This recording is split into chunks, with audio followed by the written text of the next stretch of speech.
नमस्कार दोस्तों, मैं फिर से स्वागत करता हूं आपका टेक्नो गुरु में चैनल में। जैसा कि आपको पता है कि आईए का एग्ज़ाम है वह 2024 के अंदर पोस्टपोन हो चुका है। जनवरी लास्ट में कह रहे हैं कि आईए का एग्ज़ाम होगा। आपको भी पता है, मुझे भी अंदाज़ा है कि कोई कंफर्म नहीं है कि 2024 के अंदर जनवरी के अंदर भी एग्ज़ाम हो, क्योंकि ऑलरेडी 2 बार ये पोस्टपोन हो चुका है। तो ऐसी कंडीशन के अंदर आप जैसे कई स्टूडेंट्स ऐसे हैं जो ये सोच रहे हैं, और मेरे पास भी बहुत से स्टूडेंट्स के कॉल आते हैं, मैसेज आते हैं कि सर हम क्या करें, एग्ज़ाम की तैयारी करें कि नहीं करें, करें तो किस तरीके से करें। तो मैंने सोचा क्यों ना इस पर एक वीडियो बना दिया जाए जिसके अंदर मैं आप सभी को 3 कैटेगरी में कन्वर्ट कर दूं कि आप चेक कर लो कि आप कौन से कैटेगरी में आते हो। तो मैं आपको एक गाइड कर सकता हूं कि आप इस प्रकार से तैयारी करोगे तो जब भी एग्ज़ाम होगा आप उस एग्ज़ाम को फाइट करने के लायक रहोगे, उसको कम्पीट करने के लायक रहोगे। तो क्योंकि देखो, मैं खुद 2006 से एग्ज़ाम दे रहा हूं और लगभग आज हो गए करीबन 16-17 साल हो गए मुझे कंपटीशन एग्ज़ाम देते हुए। और अभी मैं असिस्टेंट प्रोग्रामर के पद पर काम कर रहा हूँ राजस्थान गवर्नमेंट में, इसमें मुझे लगभग 9-10 साल हो गए हैं। तो मैंने देखो स्टेट बैंक ऑफ इंडिया के, आईडीबीआई बैंक के, बैंक ऑफ बड़ौदा के एग्ज़ाम दिए थे, मैंने एसएससी के एग्ज़ाम दिए थे, मैंने राजस्थान गवर्नमेंट के बहुत सारे एग्ज़ाम दिए थे। कई बार तो ऐसा हुआ था, आप यकीन नहीं करोगे, कि मैंने एग्ज़ाम की फुल तैयारी की थी, जिस दिन मैं एग्ज़ाम देने गया उस दिन सुबह बैंक का एग्ज़ाम कैंसिल हो गया। कई बार ऐसा होता था कि 1 हफ्ते पहले एग्ज़ाम कैंसिल हो जाया करता था। तो ऐसी कंडीशन में उस समय हम क्या किया करते थे और आज की डेट में हम क्या कर सकते हैं ताकि हम अपने आप को इतना अपडेट करें कि जब भी एग्ज़ाम हो, चाहे वो जनवरी में हो, चाहे वो दिसंबर में आ जाए, चाहे वो फरवरी में आ जाए, हम अप टू डेट रहें और एग्ज़ाम के लिए तैयारी कर सकें। ठीक है, तो उस रिगार्डिंग मैंने एक छोटा सा वीडियो बनाया है। उस 3 कैटेगरी को लेते हुए आप अपनी कैटेगरी देख लीजिए, उसके अकॉर्डिंग मैंने जो बताया है आप उस अकॉर्डिंग अपने टाइम टेबल को सेट कर सकते हैं। मैं कोई यहाँ पे गुरु बन के आपको ये नहीं कह रहा कि आप इसी प्रकार से, मैं सिर्फ एक छोटा सा गाइडेंस आपको दे सकता हूँ मेरे एक्सपीरियंस के अकॉर्डिंग। कुछ लोग ऐसे हैं जो फर्स्ट कैटेगरी में आते हैं, जो लगभग मेरी तरह ही हैं, वो भी पिछले 15-16 साल से कंप्यूटर फील्ड से जुड़े हुए हैं। उनको मैं गाइड तो नहीं कर सकता, लेकिन अपने एक्सपीरियंस उनके साथ जरूर शेयर कर सकता हूँ। तो वीडियो को पूरा देखें, it will really help to you. ठीक है, चलते हैं वीडियो के अंदर। तो अभी देखो, ये मैंने पीपीटी चालू कर दी है और पीपीटी को हम पूरा देखेंगे कि कौन कौन सी कैटेगरी है और उसमें हम कैटेगरी अकॉर्डिंग आप कहाँ पे स्टैंड करते हैं। तो देखो, सबसे पहले कैटेगरी आती है वो कि हु आर प्रिपेयरिंग फॉर 2011 आईए exam and also preparing for other competition exam. मतलब वो लोग जो कि क्या कर रहे हैं, अभी 2011 में जो आईए का एग्ज़ाम हुआ था वहाँ से तैयारी कर रहे हैं। मतलब लगभग 12-13 साल हो गए। मैं भी उनमें से एक था, जब मैंने भी 2011 में आईए का एग्ज़ाम दिया नहीं था, लेकिन मैं 2013 में दिया था और सिलेक्ट हुआ था। लेकिन 2013 से पहले मैंने बहुत से कंपटीशन एग्ज़ाम दिए थे। तो ऐसे बहुत से लोग हैं जो 2011 वाले आईए एग्ज़ाम से तैयारी करें। तो वो आज की डेट में क्या कर रहे हैं, वो आज की डेट में कहीं ना कोई जॉब कर रहे होंगे, 100% कंप्यूटर फील्ड में पिछले 10-11 सालों से जुड़े हुए होंगे, किसी स्कूल में पढ़ा रहे होंगे, किसी कॉलेज में पढ़ा रहे होंगे, या कहीं ना कहीं दूसरे एग्ज़ाम में लग चुके होंगे। लेकिन जो अभी तक भी किसी गवर्नमेंट एग्ज़ाम में नहीं लगे हैं और कंपटीशन एग्ज़ाम की तैयारी कर रहे हैं, ऐसे लोगों को मैंने कैटेगरी फर्स्ट में रखे हैं। तो इन लोगों के साथ मैं अपना एक्सपीरियंस शेयर करना चाहूँगा, एक छोटा सा टाइम टेबल इनको मैं बताना चाहूँगा ताकि ये एग्ज़ाम के टच में रहे।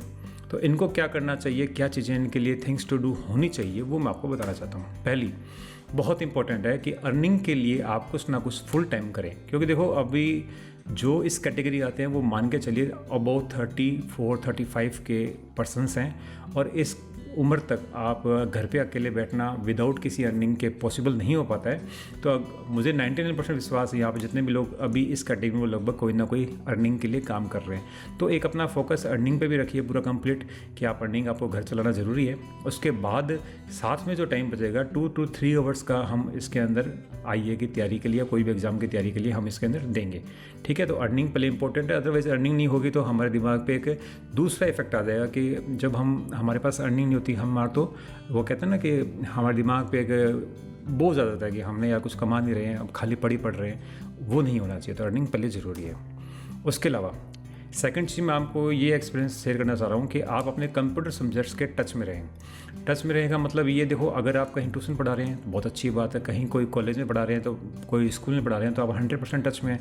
अदरवाइज़ अपने आसपास से कुछ स्टूडेंट्स को लीजिए, अपने घर पे ही किसी भांजे को, कोई भतीजे को, किसी भी जो घर में जो आपके बच्चे हैं जो कंप्यूटर सब्जेक्ट में, उनको बुलाकर उनको थोड़ा थोड़ा कंप्यूटर के बारे में पढ़ाते रहिए। इससे क्या रहोगे, आप उनके कंप्यूटर सब्जेक्ट्स के टच में रहोगे, चाहे वो BCA में हो, चाहे वो MCA में हो, किसी भी क्लास में हो, कंप्यूटर के सब्जेक्ट्स के टच में रहे।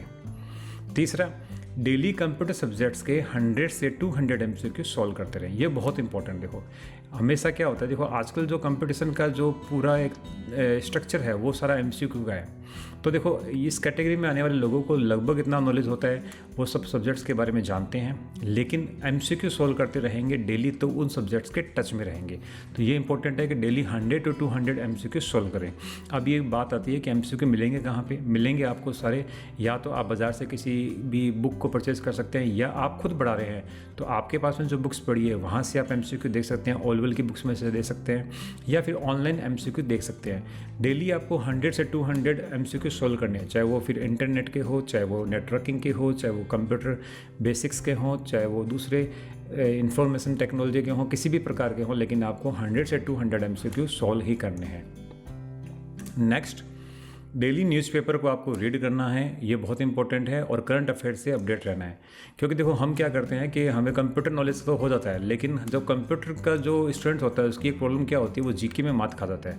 और आप सभी ने नोट किया होगा पिछले कंप्यूटर टीचर के एग्ज़ाम में 2018 के एग्ज़ाम में जीके ने भाई साहब ताबड़तोड़ क्वेश्चन दिए हैं। तो हमें जीके के लिए एकदम अपडेट रहना होगा, और उसके लिए सबसे पहले डेली न्यूज़पेपर पढ़ें और करंट अफेयर्स से एकदम अपडेट रहें। तो उसके लिए आप न्यूज़पेपर पढ़ने से मुझे लगता है 50 से 60% हम करंट अफेयर्स कवर कर लेते हैं। उसके अलावा भी आप प्रतियोगिता दर्पण ला सकते हैं जो ईयरली निकलती है, उसको आप कंटिन्यू थोड़ा रोज़ पढ़ सकते हैं, ठीक है।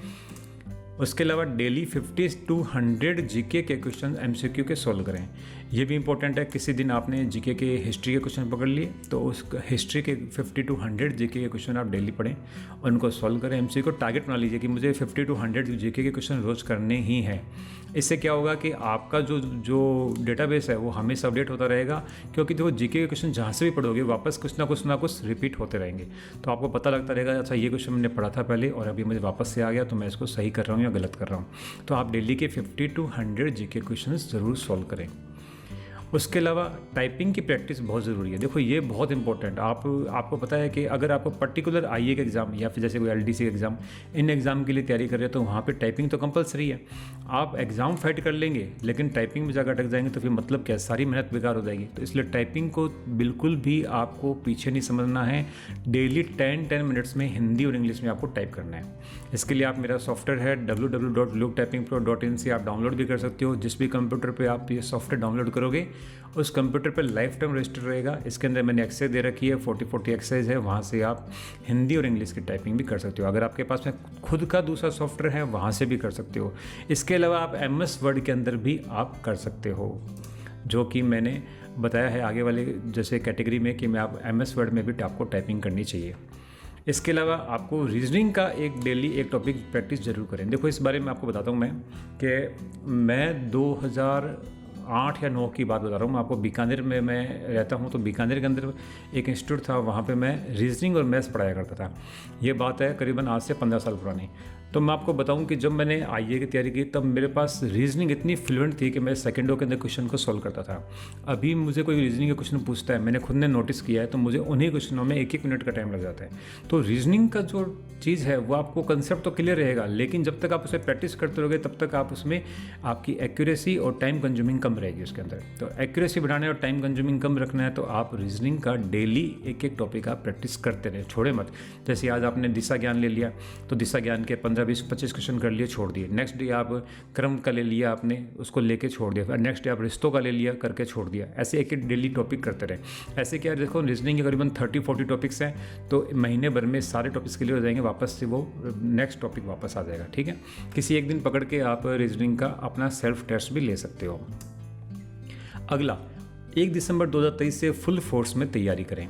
ये ज़रूरी है क्योंकि देखो अभी तो चल रहा है सितंबर, अक्टूबर, नवंबर 2 महीने हो रहे हैं। अगर जनवरी में एग्ज़ाम है तो आप दिसंबर और जनवरी 2 महीने पढ़ें। 2 महीने के अंदर ये सफिशिएंट टाइम रहेगा आपके लिए। फुल फोर्स में तैयारी करोगे तो वापस से आपके फुल चांस रहेंगे एग्ज़ाम में कम्पीट करने के और सिलेक्शन होने के। आप लोग सबसे टॉप कैटेगरी में हो जहाँ पे आपका सिलेक्शन होने का चांस सबसे ज़्यादा रहता है। तो इस कैटेगरी के लोग इस चीज़ को ज़रूर ध्यान दें। ठीक है, बाकी कंपटीशन एग्ज़ाम भी अटैम्प्ट करते रहे। ऐसा नहीं है खाली आईए का एग्ज़ाम है तो आईए के लिए एग्ज़ाम लेके बैठे। हालांकि अभी चुनाव आने वाले हैं तो कोई एग्ज़ाम होने नहीं है, लेकिन फिर भी अगर कोई एग्ज़ाम, कोई बैंक का एग्ज़ाम कुछ भी मिलता है आपको जिसके अंदर आपको लगता है कि आपकी इंग्लिश भी स्ट्रॉन्ग है, मैथ्स और रीजनिंग स्ट्रॉन्ग है, तो क्यों ना मैं बैंक के पेपर अटैम्प्ट करूँ, तो आप बैंक के पेपर भी अटैम्प्ट कर सकते हो। इसके अलावा आप कंप्यूटर फील्ड में हो, कंप्यूटर फील्ड में कोई आप मल्टीनेशनल कंपनी में आपको अच्छी जॉब मिले तो आप उसको भी ज्वाइन कर सकते हो। ठीक है, ऐसा नहीं है कि अगर आपने जॉब ज्वाइन कर ली तो आप आईए का एग्ज़ाम नहीं दे सकते, प्रोग्रामर का पेपर नहीं दे से ऐसा कुछ नहीं है। मेरे कई दोस्त ऐसे हैं जिन्होंने मल्टीनेशनल कंपनी की जॉब छोड़ के प्रोग्रामर के जो नौकरी है वो उन्होंने ज्वाइन की हुई है।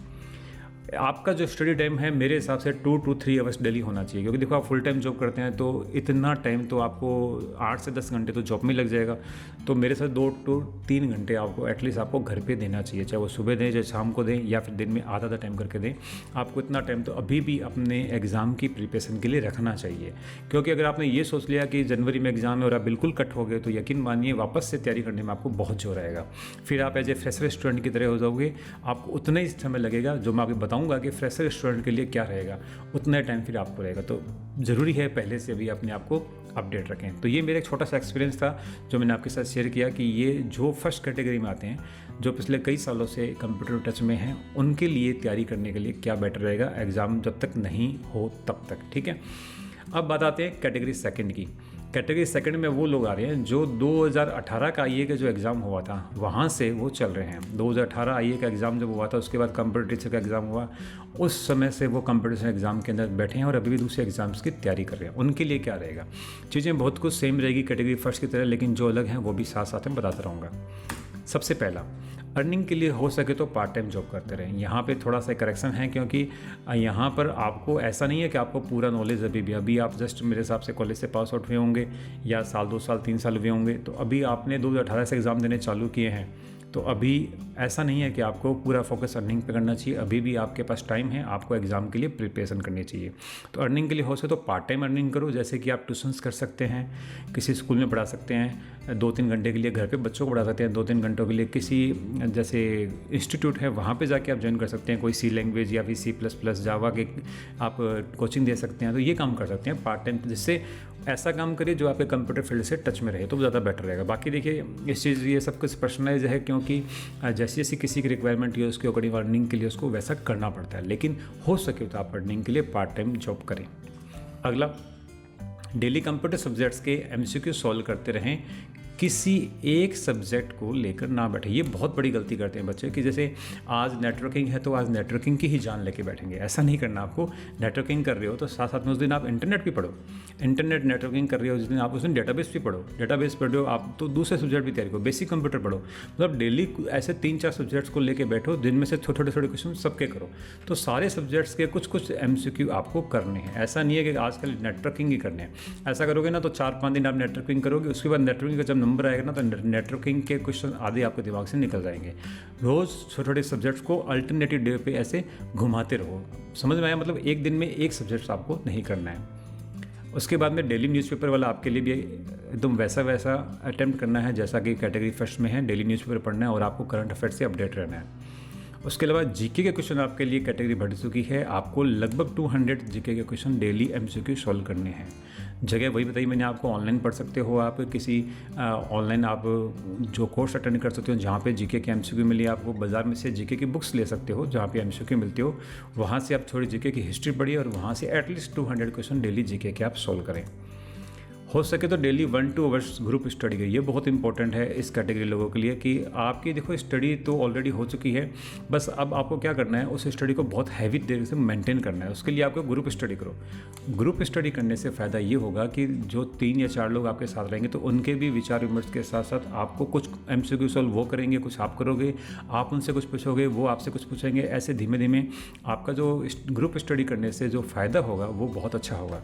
तो आप एटलीस्ट 1 to 2 आवर्स हो सके तो अपने दोस्तों के साथ ग्रुप स्टडी करें जो सेम एग्ज़ाम की तैयारी कर रहे हो।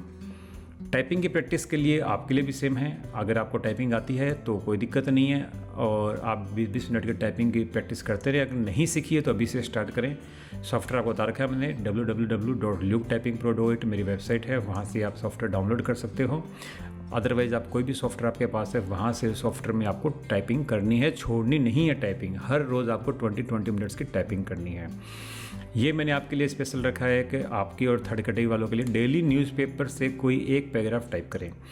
अगर आप टाइप करिए 20-20 मिनट्स बहुत बढ़िया है, वो तो करना ही है। उसके अलावा न्यूज़पेपर उठाइए और उसमें से कोई भी एक पैराग्राफ को डेली टाइप करें। चाहे 10-12 लाइन का पैराग्राफ होता ना, उसको डेली टाइप करें और चेक करें आपने उसमें कितनी मिस्टेक करी, ये ज़रूर करें। उसके अलावा रीजनिंग के आपके लिए 2 टॉपिक हैं, एटलीस्ट 2 टॉपिक रीजनिंग के रोज़ करें। एक नहीं 2 टॉपिक के 15-20 क्वेश्चन रोज़ करें। रीजनिंग का एक स्पेशल से 1 आवर निकाल के रखें और उसमें खाली रीजनिंग करें। 1 दिसंबर 2023 से आपको भी फुल फोर्स में तैयारी करनी है। ये आपके लिए भी सेम है जैसे कैटेगरी फर्स्ट में है, और बाकी कंपटीशन एग्ज़ाम की भी तैयारी करते हैं, उनके भी अटैम्प्ट देते रहें, चाहे वो बैंक का हो चाहे किसी भी एग्ज़ाम का हो। अपने को गवर्नमेंट जॉब से मतलब है, खाली आईए की लगे ऐसा कोई इंपॉर्टेंट नहीं है, तो आप बाकी एग्ज़ाम्स की भी तैयारी करते रहें। आपका स्टडी टाइम मेरे अकॉर्डिंग होना चाहिए 5 से 6 घंटे डेली। आप पार्ट टाइम जॉब करोगे तो 3 से 4 घंटे वहाँ लगा दिए, 5 से 6 घंटे आपको अभी भी पढ़ाई में देने चाहिए, क्योंकि अभी देखो आपके पास समय है और आने वाली नई गवर्नमेंट नई वैकेंसी निकालेगी, तो इस साल नहीं तो अगले साल आपके पास मौका रहेगा कि आप किसी ना किसी एग्ज़ाम में सेलेक्ट हो जाओ। अब बात आते हैं कैटेगरी 3 में वो लोग हैं जो अभी भी स्टूडेंट्स हैं या फिर जिन्होंने जस्ट पास आउट किया है, या तो किसी कोर्स में पढ़ रहे हैं जैसे एमसी में पढ़ रहे होंगे या बीसी में पढ़ रहे होंगे, या एकदम फ्रेशर हैं, मतलब जस्ट उन्हें पास आउट करके बाहर निकले हैं और वो अभी 2024 एग्ज़ाम की तैयारी कर रहे हैं या फिर दूसरे एग्ज़ाम्स की तैयारी कर रहे हैं। उन लोगों के लिए क्या करना है वो बताओ। सबसे पहले एकदम ज़रूरी नहीं हो तब तक अर्निंग पर फोकस ना करिए, बहुत इंपॉर्टेंट है। अगर आपके घर की कंडीशन आपको अलाउ करती है कि आपको कोई प्रकार की अर्निंग करने की ज़रूरत ना हो, तो आप प्लीज़, आपसे रिक्वेस्ट है, किसी प्रकार से अर्निंग पे फोकस ना करें, पूरा फोकस अपनी पढ़ाई पर करें, ठीक है। ये बहुत होता है इस उम्र के अंदर, बच्चों के बहुत बड़ी समस्या होती है कि 2000 कमा लेते हैं, 4000 कमा लेते हैं, उससे कुछ नहीं होना। वो टाइम आप ख़राब भी कर रहे हो, उस टाइम से बढ़िया आप पढ़ाई पर फोकस करें आप। हाँ, अगर आपका कोई बिजनेस है वो अलग बात है, अदरवाइज़ आप सिर्फ पढ़ाई पर फोकस करोगे तो आपके लिए जॉब के लिए ओरिएंटेड कोई काम करना है उसके लिए बेस्ट रहेगा। आप अर्निंग पे फोकस ना करें। दूसरा, बीसीए, एमसीए, ओ लेवल की जो बुक्स होती है उनमें सब्जेक्ट वाइज डीपली पढ़ें। ऐसा नहीं है एमसीक्यू पढ़ना है, एमसीक्यू भी पढ़ना है, लेकिन आपको अपनी बुक्स लेनी है जो बीसीए है, एमसीए है, ओ लेवल की किताबें हैं, उनको उठाना है। जैसे आपने नेटवर्किंग की बुक खरीदी, उसमें से आपको डीपली पढ़ना है और एक पेन लेकर उसमें से खुद एमसीक्यू बनाएं, अंडरलाइन करते रहे एमसीक्यू। ये देखो मैंने खुद नहीं किया था, इसलिए मैं आपको बता सकता हूँ, बहुत प्यारी काम करती है चीज़ ये। आप बुक्स पढ़िए, उस बुक्स में से लाइन पढ़ते रहिए, आपको खुद पता लगने लग जाएगा कौन सा एमसीक्यू बनने के लायक है। उसको ऐसे अंडरलाइन करिए और उसको हो सके तो एक कॉपी पे नोट डाउन कर लीजिए, और आजकल तो सबके पास में लैपटॉप्स है तो उसको टाइप करके रख लीजिए। आपके टाइपिंग की प्रैक्टिस भी हो जाएगी और आपके पास एमसीक्यू का एक डेटाबेस भी बन जाएगा। ये जरूर करें। अगला, डेली कंप्यूटर सब्जेक्ट्स के एमसीक्यू सॉल्व करते रहें, किसी एक सब्जेक्ट को लेकर ना बैठे। जैसे कैटेगरी 2 में मैंने बताया, वैसे भी आप भी डेली कुछ ना कुछ एमसीक्यू सॉल्व करते रहें और एटलीस्ट 3 या 4 सब्जेक्ट्स के एमसीक्यू रोज़ सॉल्व करें, किसी एक सब्जेक्ट को लेकर ना बैठें। डेली न्यूज़पेपर पढ़ें और करंट अफेयर से अपडेट रहें। आपके लिए ये तीनों कैटेगरी में सेम है तो आपके लिए भी सेम रहेगा। आपको डेली न्यूज़पेपर पढ़ना है और करंट अफेयर्स की तैयारी करनी है। डेली 200 जीके के एमसीक्यू सोल्व करें। आप भी 200 क्वेश्चन जीके के रोज़ आपको एमसीक्यू सोल्व करना है। बहुत इंपॉर्टेंट, ध्यान रखना, क्योंकि जीके मात दे देगी। ये मैं आपको बार बार कह रहा हूँ, जिस हिसाब से पेपर आ रहे हैं उसमें जीके बहुत बड़ा इंपॉर्टेंट रोल है। ऐसा नहीं कहता कि 200 क्वेश्चन सोल्व करने के बाद में कंटिन्यू ऐसा करने से हम जीके में पारंगत हो जाएंगे, लेकिन प्रोबेबिलिटी नाम की जो चीज़ होती है उसके अकॉर्डिंग हमारे पास में बहुत अच्छा चांस रहेगा कि हम जीके के अंदर मात नहीं खाएंगे। हो सके तो डेली 1-2 आवर्स ग्रुप स्टडी करें, ये आपके लिए भी कॉमन है। और आप तो जस्ट पास आउट हैं तो आप लोग क्या करें, अपने दोस्तों को बुलाइए जो आपके साथ क्लासमेट थे, उनके साथ ये 1 से 2 घंटे डेली ग्रुप स्टडी जरूर करें। टाइपिंग की प्रैक्टिस आपको करनी है। अगर आपने टाइपिंग स्टार्ट नहीं की है तो आप इमीडिएट टाइम से टाइपिंग स्टार्ट कर दीजिए। कोई इंस्टीट्यूट ज्वाइन कर लीजिए, या जैसे बताया सॉफ्टवेयर मेरा लो टाइपिंग प्रो, उसको परचेज कर लीजिए। आपको 30 मिनट्स की टाइपिंग हिंदी और इंग्लिश की करनी ही है, ये आप ध्यान रखना। इससे कम टाइम आपको नहीं देना। आप इससे ज़्यादा देंगे तो बेटर है, लेकिन इतना टाइम मेरे हिसाब से इनफ है। 30 मिनट्स की टाइपिंग आपको करनी है हिंदी और इंग्लिश में। रीजनिंग के लिए डेली आपको 2 टॉपिक्स प्रैक्टिस करने हैं। जैसे मैंने कैटेगरी 2 में बताया, आपको भी 2 टॉपिक रीजनिंग के रोज़ प्रैक्टिस करने हैं। ये बहुत इंपॉर्टेंट है, ये वाले लाइन। मार्केट से देखो क्या होता है, आप इस कैटेगरी जो स्टूडेंट्स होते हैं वो क्या होते हैं, बाज़ार से 2, 3, 4, 5 किताबें लेकर आ जाते हैं, उनको इकट्ठा कर लेते हैं। किताबें रखने से आपका ज्ञान नहीं बढ़ेगा, फालतू में पैसे खर्च होंगे और आपके ऊपर एक प्रेशर आ जाएगा कि आपके पास 5 किताबें जो आपको पूरी करनी है। तो इस लाइन में मैंने स्पष्ट लिखा है, मार्केट से कोई भी आईए एग्ज़ाम की कंपटीशन बुक परचेज करें और जब तक वो बुक कंप्लीट ना हो तब तक सेकंड बुक परचेज ना करें। आपको ये किताब लेके आ जाए, चाहे आपको लगता है कि मुझे ना इसकी दक्ष की किताब बहुत अच्छी लग रही है, तो आप दक्ष की किताब लेके आ गए, आपने उस किताब को पूरा रीड किया। और ये मैं बता रहा हूँ कि मैंने जब मैं तैयारी करता था एग्ज़ाम्स की, तो कोई भी जैसे आरबीडी बोला करते हैं उसको, तो वो मैं बाज़ार से लेके आता था, तो उसको मुश्किल से पूरा करने में 15 दिन से 20 दिन लगते थे। तो अभी भी आप कोई बुक लेके आ जाओगे तो अभी आपको महीना भर लग जाएगा। तो आप महीना भर भी लेके आओगे ना, तो आप सितंबर चल रहा है, अक्टूबर, नवंबर, दिसंबर, जनवरी, 4 महीने पढ़े। 4 महीने में 4 बुक आप कंप्लीट कर सकते हो, लेकिन पहले एक बुक को कंप्लीट करके तो दिखाओ, उसके बाद सेकंड बुक लेके आना। तो ये इंपॉर्टेंट है, आप कोई भी बुक लेके आओ तो उसे पहले कंप्लीट करो, उसके बाद ही सेकंड बुक आप परचेज करो। आपके लिए सबसे इंपॉर्टेंट कोई 1 दिसंबर नहीं है, आपको अभी से ये समझना है कि इसी मंथ एग्ज़ाम है और आपको फुल तैयारी रखनी है। आपको ये नहीं सोचना है कि एग्ज़ाम जनवरी में है, मैं दिसंबर में चालू करूँगा, जनवरी में चालू करूँगा, आप पीछे रह जाओगे। आपको अपनी कोई भी स्टडी में कमी नहीं रखनी है। आज से ही आप ये समझ लो आपके एग्ज़ाम महीने भर बाद हैं और आपको उसी हिसाब से तैयारी करनी है। आपका स्टडी टाइम जो रहेगा वो कम से कम रहेगा 7 to 8 आवर्स, जो मैंने नीचे लिखा है। तो आप 7 से 8 घंटे डेली पढ़ें, अभी फोकस रखें सारा पढ़ाई पर, और साथ साथ में बाकी दूसरे एग्ज़ाम से जैसे बताया मैंने आपको मिलता है मौका, और आपको लगता है कि उनके पेपर आपके एग्ज़ाम का जो पेपर है उनसे मैच हो रहा है, आपने जो स्टडी किया उनके पेपरों से मैच हो रहा है, तो आप वो एग्ज़ाम भी कम्पीट कर सकते हैं। हो सकता है आपका सिलेक्शन नहीं हो, लेकिन आपको एग्ज़ाम देने का तरीका पता लगेगा, साथ साथ में आपको कुछ ना कुछ उससे नॉलेज गेन होगा। तो ये जो 3 कैटेगरी की जो मैंने बताया है, ये तीनों कैटेगरी मैं इसलिए बताया कि देखो कई लोग ऐसे हैं जो कन्फ्यूज़ होते हैं कि इनको आप किस प्रकार से तैयारी करें। तो उस हिसाब से ये मैंने एक छोटा सा प्रयास किया कि आप इन कैटेगरी में हो तो आप देख सकते हो कि आप कहाँ पे स्टैंड करते हो। तो अगर आपको अच्छा लगे तो आप ज़रूर अपने दोस्तों के साथ इसको शेयर करना। बाकी मिलते रहेंगे, मिलेंगे नेक्स्ट वीडियो के अंदर बहुत जल्दी। तब तक के लिए धन्यवाद, बाय, गुड बाय।